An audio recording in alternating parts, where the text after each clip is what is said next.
But if you guys have learned anything about me, it's that I'm anal about certain things, some of which don't matter. Accuracy is one of them.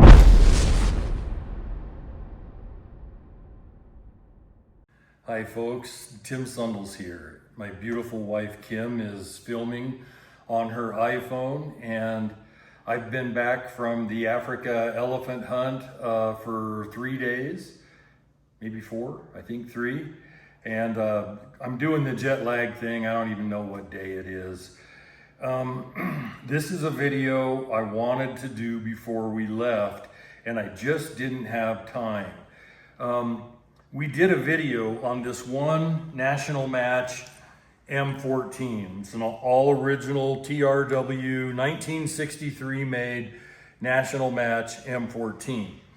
And people loved the video. So I've been holding out on you guys. I'm an M14 guy, have been. I don't know how to take one apart, and I'm gonna have to learn. And I wanted to go over the M14s versus the AR-10s with you. I have one more AR-10, but it's not a 308, it's a 243. So I'm gonna include just the 308s.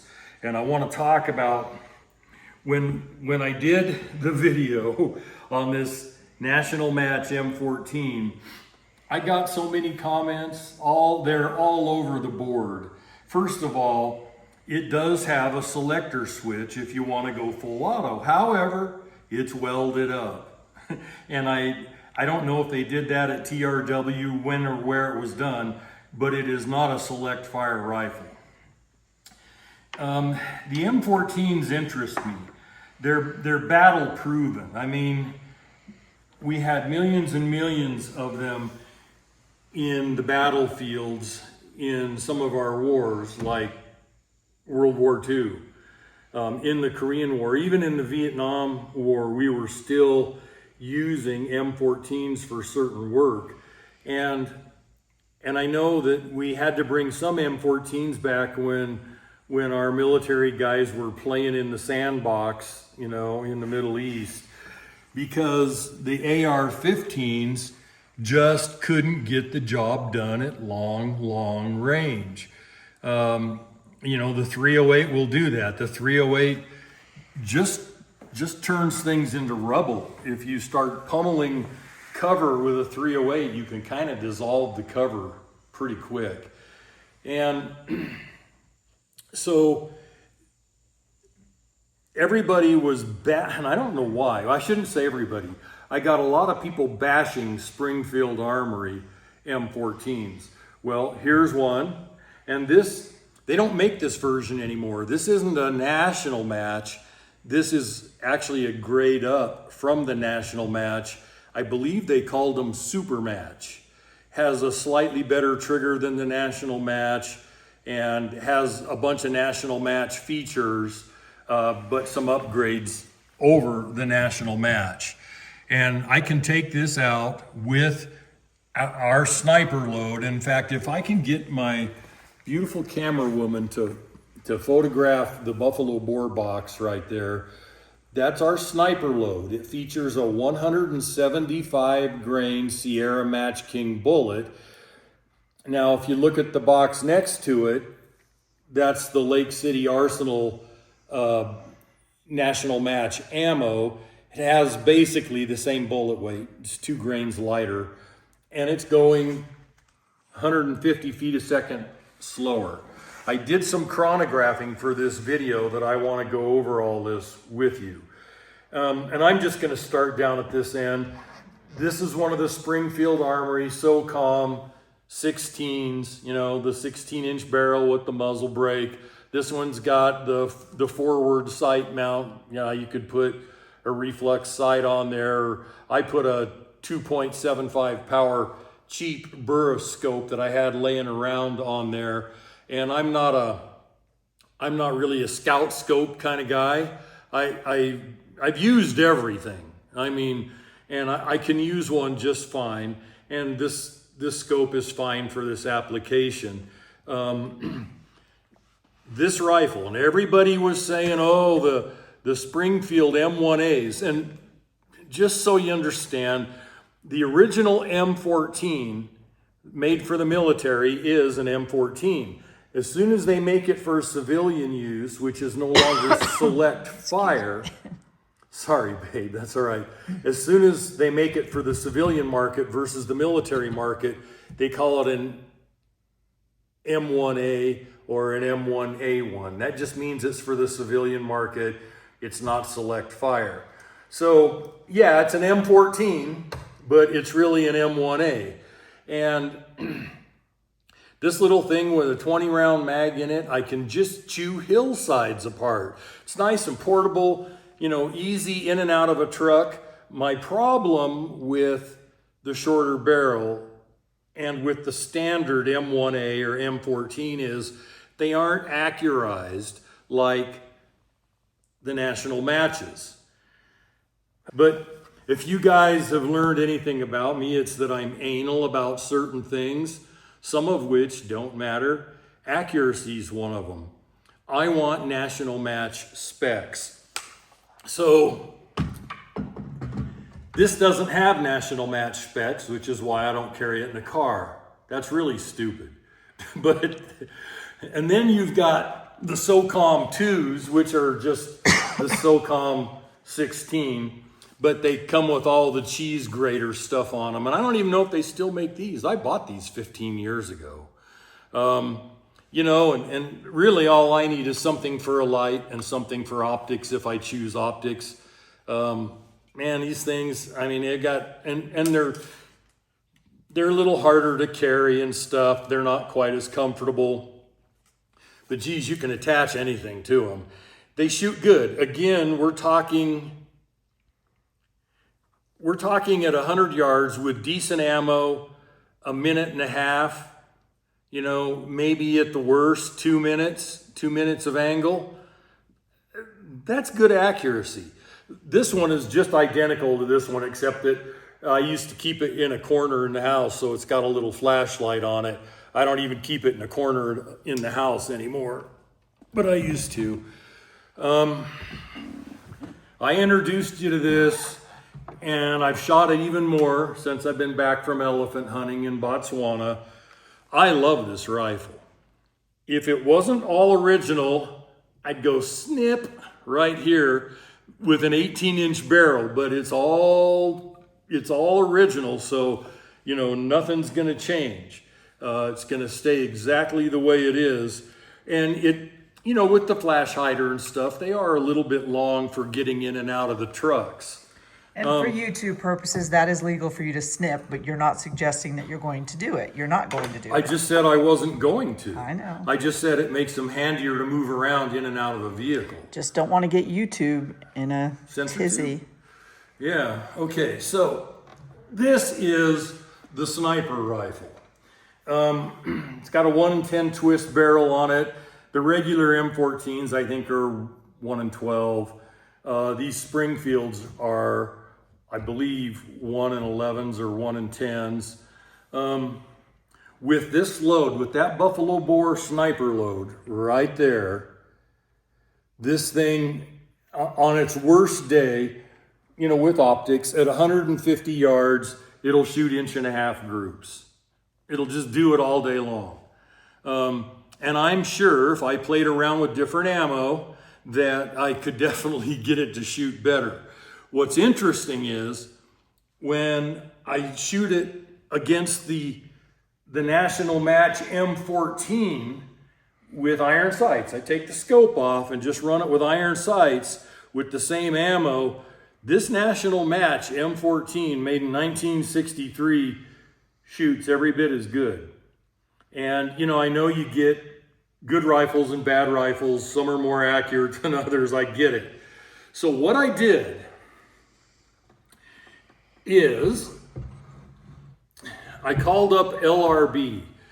LRB makes probably the best M14s in the world right now. LRB uses forged receivers, forged parts. Not that I really think a lot of that matters, guys. You know, if you're going to take a rifle out and shoot at 5, 6, 7,000 rounds. I just don't think it matters if your parts are forged. I mean, I don't even think it matters if they're MIM. But LRB uses everything forged. So what I did is, because I want a shorter rifle for carrying in the truck, and you all talked me out of carrying this in my truck because it's so valuable. I mean, I had estimates coming back on this that it could be worth well into the $30,000-$40,000 range. I don't believe that. I think that's if you've got a working selector switch, which I don't. But it is long and it is a little cumbersome for taking in and out of a truck. So I called up LRB and I said, I want one of your M25s. They make a receiver with integral scope mounts they call the M25. It's an M14 with integral scope mounts. That's all it is. And I want National Match everything. And this is their tanker model. It's got an 18.5-inch barrel. I said, I want no flash hider. I want no muzzle brake. And they'll make you an M14 any way you want it. And I said, I want a 1 in 10 twist, medium weight barrel in case I have extended shooting sessions. That lighter weight barrel, it really gets hot fast. So everything's National Match, the trigger, the sights, everything. And, you know, it'll have the integrated scope mounting system. And I actually had them use a USGI stock because it's the slimmest. This Macmillan stock is heavy and bulky. And a lot of these stocks are just bulkier. The slimmest is the USGI stock. So they're taking an original M14 stock, refinishing it, then they're going to glass bed the action, do all the National Match stuff to it, and not put a flash hider on it. So I'll have a true 18.5-inch barrel in and out of the truck fast. I did a lot of chronographing I'm going to tell you about with these. 16 for me robs too much velocity. 18.5, not so much. And then these 22-inch barrels are pretty much don't rob any velocity. So let's look at this National Match ammo. It says 173 grain bullet at 2,550 feet a second. In this rifle right here, that's what it did. In this rifle right here, it was 2,540. So it's doing exactly what it says. Now, if you look at the Buffalo Bore sniper load, it says 2,700 feet a second. In this rifle right here, it was doing 2,675 feet a second. In this rifle, it was doing 2,660 feet a second. In all three of these 16-inch barreled M14s, it was doing 2,500 feet a second. So I'm losing 160 to 180 feet a second by going from 22 inches to 16 inches. And the 308's no speed king anyway, so I hate to lose that 160 feet a second. So at 18.5 inches, and I don't have an M14 here with an 18.5-inch barrel. I do not have a tanker. I'm going to have a tanker. I ordered it. But in my bolt guns, losing about 70 feet a second, max, maybe 60 feet a second at 18.5 inches versus 22 inches. So I can live with that. Now, this LRB rifle, when I get it, will do the full freaking test on it. And what's really cool is we're going to run it against a Wilson Combat AR-10. And I don't have a Wilson Combat AR-10 yet, but it's on order too. We're really going to ring out these battle rifles in 308. And at the end of this video, we're going to step outside and chew up a hillside with one of these. We're going to play with our toys. Yes. we're going to play with our, what Kim calls tools of freedom. And I had some other comment saying tools of freedom, oh, come on, that's just disgusting, that's ridiculous. What do you think we won our independence with as America? Sticks? Stones? Nice talk? What, we just kissed British ass? Is that what we did? I'm sure they don't know anything about the history of our country. Well, our country was won. Our independence was won with firearms. And that's why, to this day in America, and really every country because of their governments, there's a lot of politics involved with guns. And that's why I dwell on politics as much as I do. If you're a gun nut and you're not into the reality, the political realities that can obscure your freedom and take away everything you have, including your life, you're not thinking real deep. You don't know the history of America, that's for sure. And you don't know some of the junk that's gone on in America since it became a country. This is a SIG Sauer AR-10. Used to have a scope on it, don't anymore. I'm just running it with irons. And I will say this, in the first 100 rounds, once I sighted it in, I had it scoped and everything. In the first 100 rounds, it quit working. I'd take it apart, find what the problem was and fix it. It hasn't quit working since, but I haven't shot it much since. I don't trust it. One thing about the M14s, they're battle proven. Are they a perfect platform? No, they're not a perfect platform.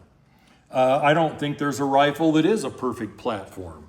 I don't think the AR-15s or the M16s or, the M4s are perfect. But they all have their virtues and they all have their detractors. This AR-10 is a Rock River Arms. This is what they call an operator. And I always love it when they attach names to stuff. Like Lehigh Defense has a bullet they call the Extreme Penetrator. So y'all think it penetrates extremely. You need to test it. So here's a Rock River operator. It's an operator. Okay. I was shooting it 2 months ago. And all of a sudden, it started not cycling right. Something's wrong with it. It has less than 200 rounds. Both of these rifles will shoot MOA with good ammo. Like with that Buffalo Bore ammo, they'll shoot MOA at 150 yards if I scope them up. They're accurate, but I'm not trusting my life to something unless I can run it 400, 500, 600 rounds without a hang-up. And sometimes that's the fault of the ammo. Sometimes it's the fault of the magazine. So I don't want to knock Rock River Arms, but I got to take this sucker apart and find out what's wrong. Back to the know your gun intimately. Yeah, well, test. And I'm not going to say the ARs because of these two examples, and they're not even the same. I mean, this one's piston driven. I'm not going to say that they're not as reliable as an M14, not doing that. I don't have enough experience to do that. I am not a combat rifle guy. I'm a hunting rifle guy. I do this because I have an interest in it and because I see a time coming when everybody's going to wish they had an M14 or a couple of AR-15s. Guys, no country has survived indefinitely. And 95% of the time, the downfall of the country is from within. It's your government and your society topples the countries. The other 5%, it's an invading force. And the invading force is only strong enough to topple your country because your government and society weakened your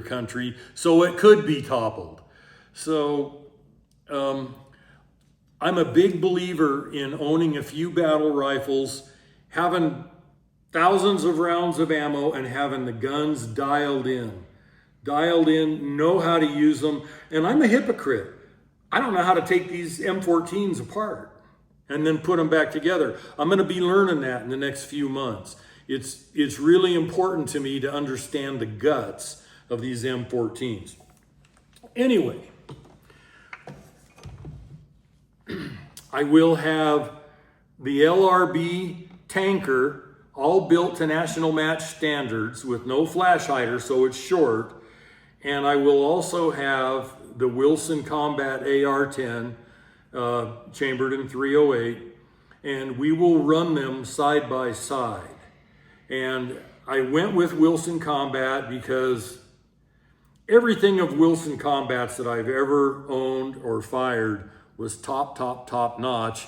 They're probably the most expensive producer of firearms in the country, but the ones I've bought worked. And you know, there's a lot to be said for stuff that works. The LRB is probably going to work just fine.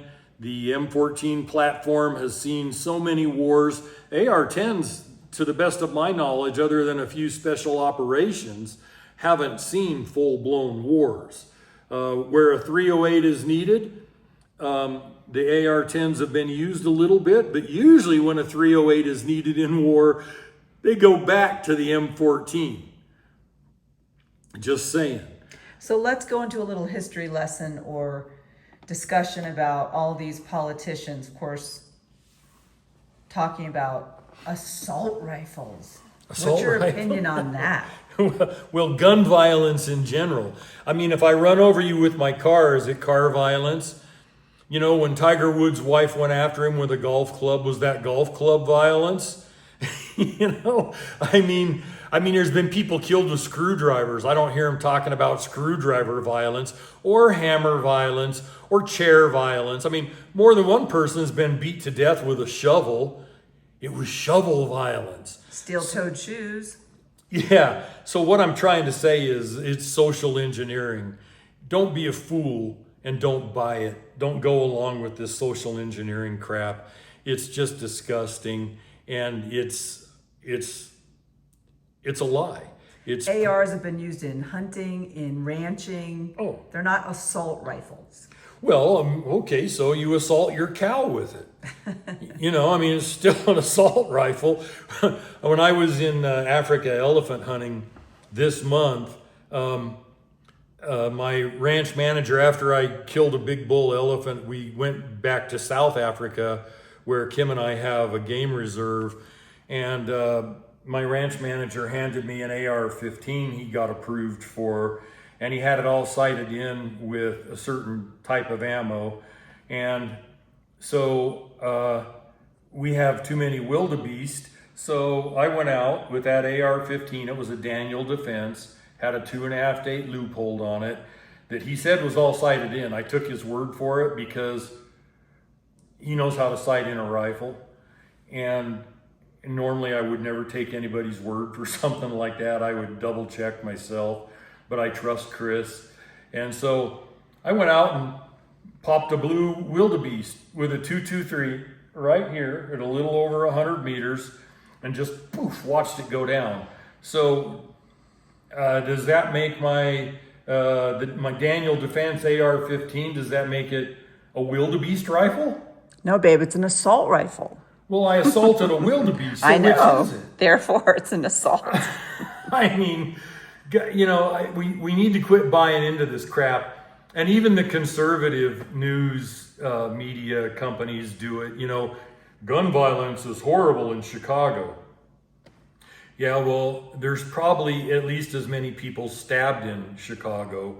It's knife violence, you know. I mean, so anyway, enough of the politics. I'm going to pick up one of these, probably the old classic, and we'll go outside and shoot some shit and have some fun. So anyway, folks, God bless. And we will catch you on the next video. Stay tuned. We're going to go do some shooting. Hi, folks. We just finished filming our M14 series, and I told you we were gonna go out and do a little shooting. So Kim, if you can pan around, this is a lower piece of our property, and there's an irrigation ditch over here. We're just gonna walk along and try to avoid the rattlesnakes. And I'm just gonna shoot targets of opportunity.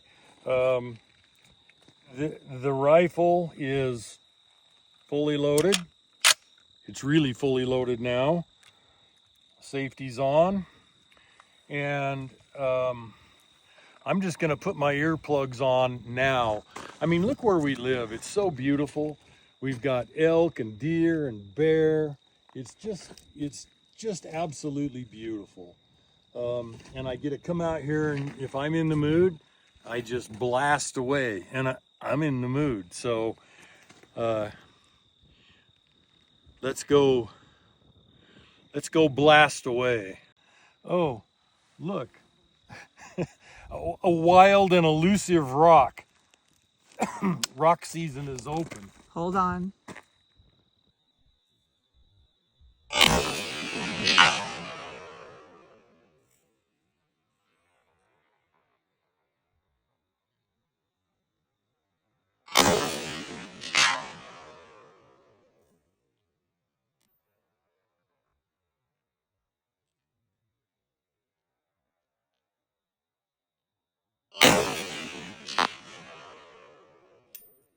So that's about 110 or 120 yards. That's 3 hits offhand without even trying. And that rock's about the size of a dinner plate. I mean, I didn't even try. We're gonna walk down here along the irrigation ditch and see if a Tweety bird shows up, or maybe a raccoon or something. The coyotes have all buggered off after that, after that first volley.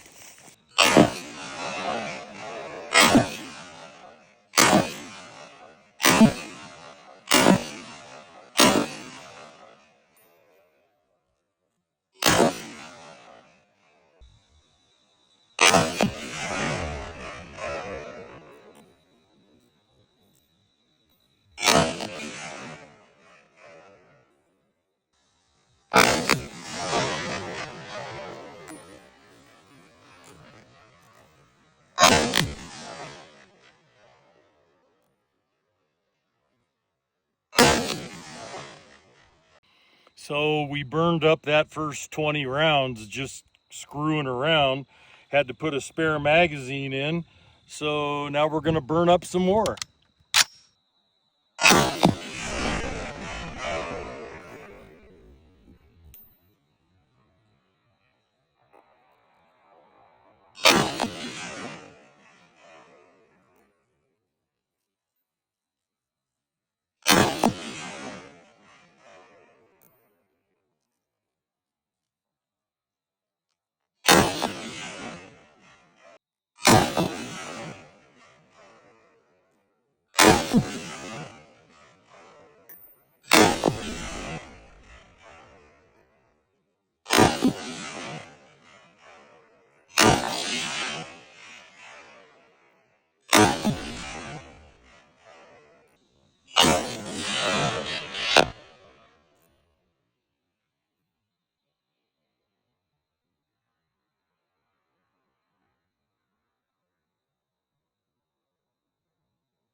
That rock there that I just shot 3 times was 200 meters.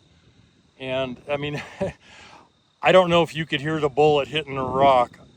I've got hearing protection on, and I could hear these 308 bullets just whacking that rock. And that's just something you don't get with a 223. So 308 is a tool of destruction. It's great for hunting deer and elk, you know, and this rifle is kind of lightweight. I actually really like this better than any of my other M1As. This one is a dream gun. Anyway, that'll conclude today's video on M14s. God bless.